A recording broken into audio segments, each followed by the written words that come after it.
I need to tell this one exactly how it happened, because for a long time afterward I doubted my own memory of it, and I think part of me wanted to believe I'd overreacted. I didn't overreact. If anything, I almost didn't react enough. I was on a solo trip, driving down to visit a friend a few states over, and I'd budgeted the trip to include one overnight stop at a cheap motel to break up the drive. I found a place just off the highway, a low, single-story building with maybe 20 rooms, the kind of spot that exists purely because it's convenient, and not because anyone particularly wants to stay there. I checked in around 9 p.m., got my key, and went straight to my room to unwind. The room was unremarkable. Beige walls, a bedspread with a pattern that had clearly seen a decade of guests, a TV bolted to the dresser.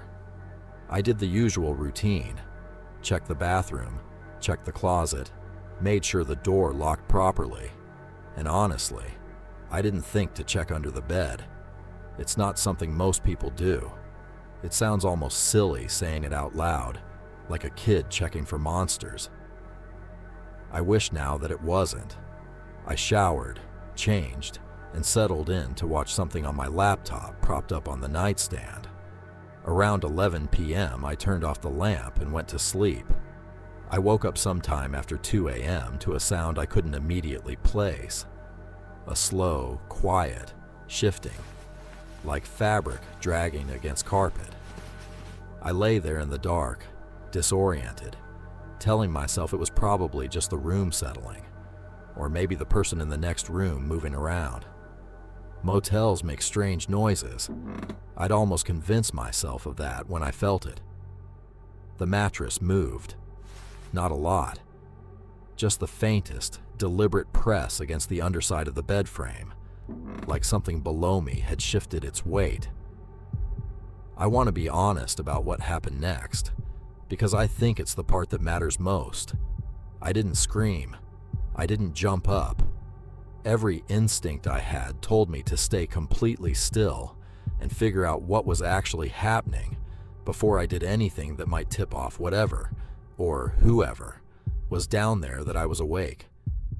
I lay frozen, staring at the ceiling, listening as hard as I've ever listened to anything in my life. And then I heard it. Breathing.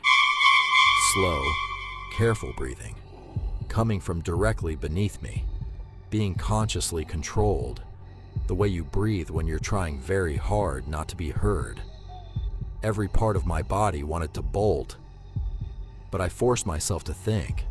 My phone was on the nightstand, close enough to reach without shifting my weight much. My car keys were in my jacket, draped over the chair by the door, too far to grab quietly. The bathroom door was closer than the front door, but bathrooms don't lock from a position of strength. They're a dead end if I was wrong about being able to get out. I decided the front door was my only real option. I waited, timing my breathing to match what sounded like a steady rhythm from below, and then, as smoothly as I possibly could, I reached for my phone, thumbed the flashlight on, and rolled off the far side of the bed in one motion, putting the mattress between me and whatever was underneath it as I scrambled up. The second my feet hit the floor, I heard fast, scrambling movement from beneath the bed, and a man's hand shot out from underneath the frame, grabbing for my ankle and catching only air as I lunged toward the door. I didn't look back. I didn't check what he looked like. I didn't try to reason with him. I didn't do anything except throw the door open and run barefoot across the parking lot toward the front office, screaming for help the entire way. The night clerk, a heavy-set man in his 50s who I will be grateful to for the rest of my life, didn't hesitate. He locked the office door behind me the second I was inside, grabbed the phone, and called 911 while I stood there shaking, trying to explain what had just happened in broken, half-finished sentences. Police arrived within about 10 minutes. By the time they cleared my room, whoever had been under that bed was gone. He'd apparently gone out through the window on the far side of the room, which I later learned had a broken latch that the motel had known about for months and simply never gotten around to fixing. Here's the detail that still keeps me up some nights. When the officers searched the room, they found, tucked against the wall beneath where the bed frame met the headboard, a small collection of items that clearly didn't belong to me. A folded blanket, an empty water bottle, and a notebook with pages of handwriting in it that the police wouldn't let me read. Though one of the officers, off the record, told me it looked like it had entries going back weeks. Dates, times, room numbers. It turned out I wasn't the first guest that room had had a problem with. The motel had received at least 2 prior complaints over the previous month about strange noises, and a guest who checked out early convinced someone had been in her room without explanation. Nobody had connected the complaints until my report forced them to. The investigating officer told me, in the gentlest way you can tell someone something like this, that it looked very likely he'd been living, on and off, beneath that specific bed for an extended period of time, slipping out through the broken window whenever the room was between guests, and simply waiting, quietly, whenever someone new checked in. They never caught him. The motel finally fixed the window latch, for what that's worth, and I heard secondhand a few months later that the room had been taken permanently out of service, though I have no way of confirming why. I've stayed in motels since then, because life doesn't really give you the option not to, but I've never once gotten into a bed again, in any room, anywhere, without getting down on the floor first and checking underneath it. It takes 10 seconds. I think about that 10 seconds every single time, and about how close I came to never taking it. I was on a solo road trip up the coast, the kind of trip you take when you need to prove to yourself you can be alone with your own thoughts for a few days. I'd been driving since sunrise, and by the time I hit the outskirts of a small coastal town, I was running on gas station coffee and pure stubbornness. The first motel I saw, I took. It was called the Seaview Motor Inn, though there wasn't a single angle in the whole parking lot where you could actually see the sea.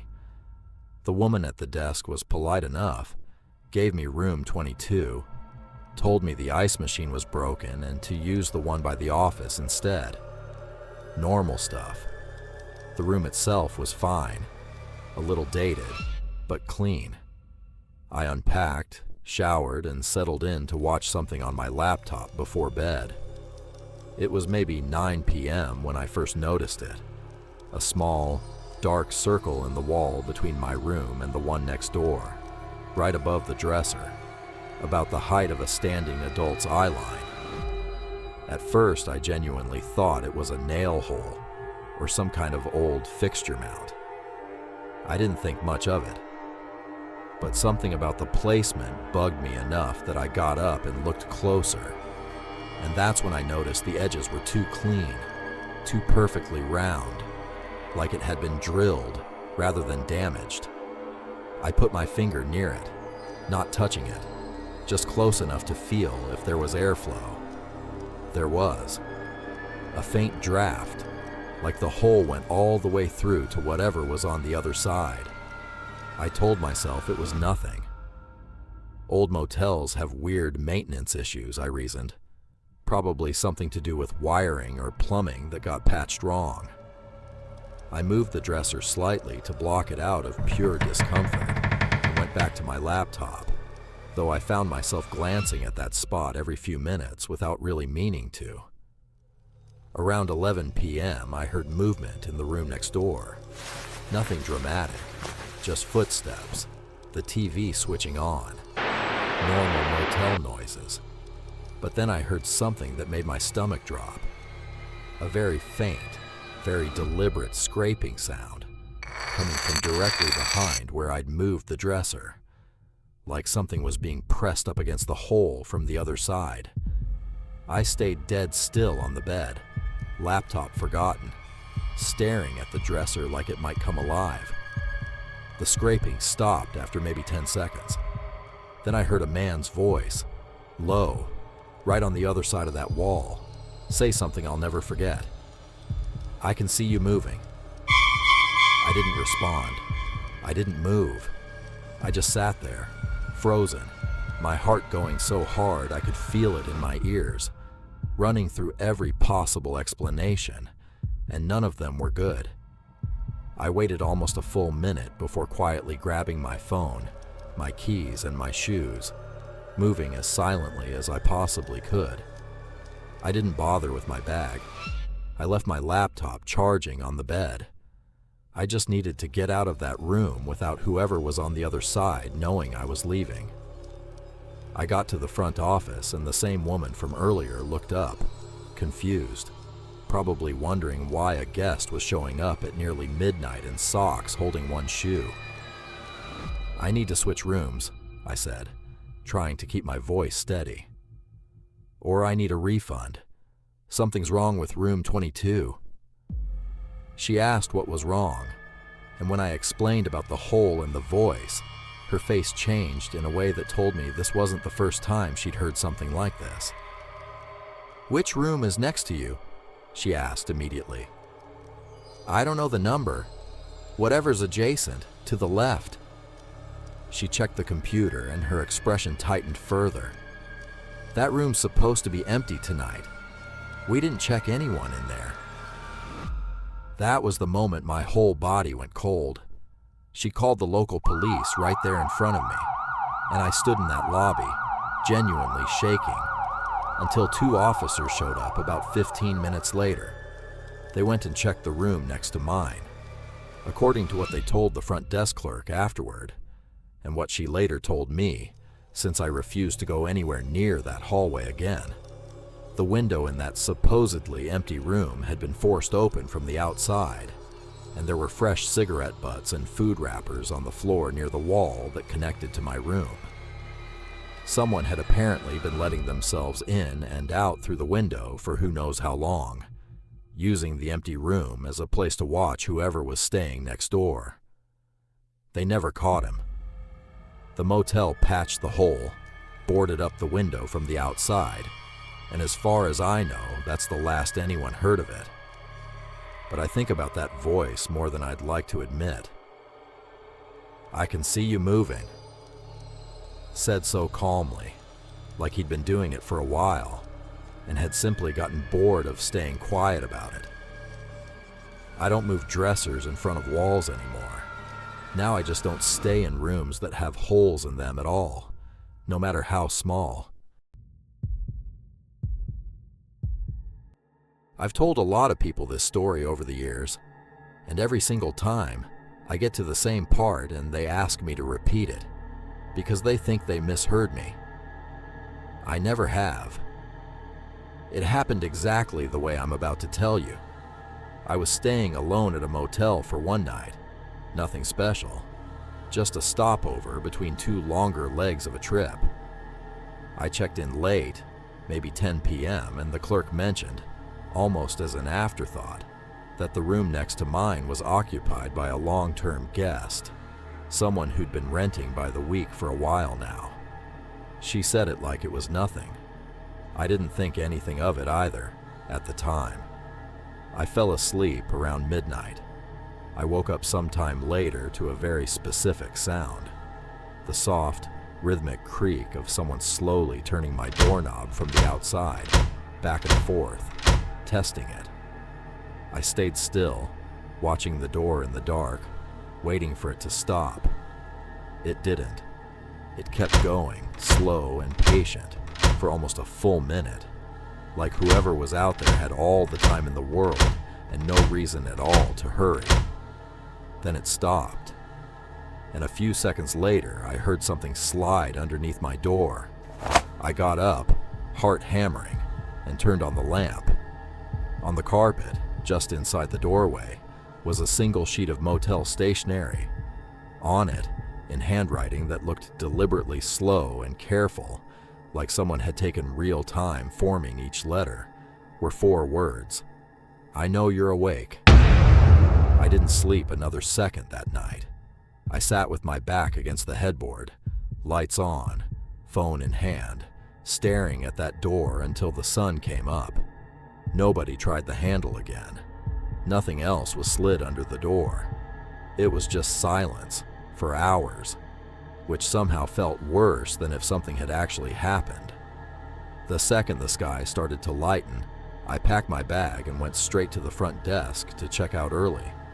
The morning clerk, a young guy who looked like he'd rather be anywhere else, asked if everything was okay.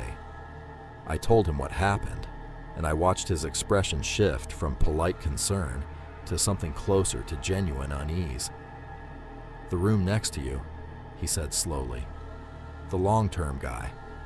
He checked out yesterday afternoon. That room's been empty since 4 p.m. I asked him if he was sure. He checked the system twice. He was sure. I never found out who was outside my door that night, or why they picked my room specifically, or what "I know you're awake" was even supposed to mean if it wasn't him. The motel filed a report, but nothing ever came of it. I've asked myself 100 times since then whether it would have been worse to know the answer, or whether not knowing is the actual reason I still think about it as much as I do. I kept that piece of paper for almost a year before I finally threw it away. I regret that now, honestly. Not because I wanted proof, because throwing it away felt, somehow, like admitting I'd never find out who wrote it. If you enjoyed this video, make sure to like, subscribe, and email your stories to get featured.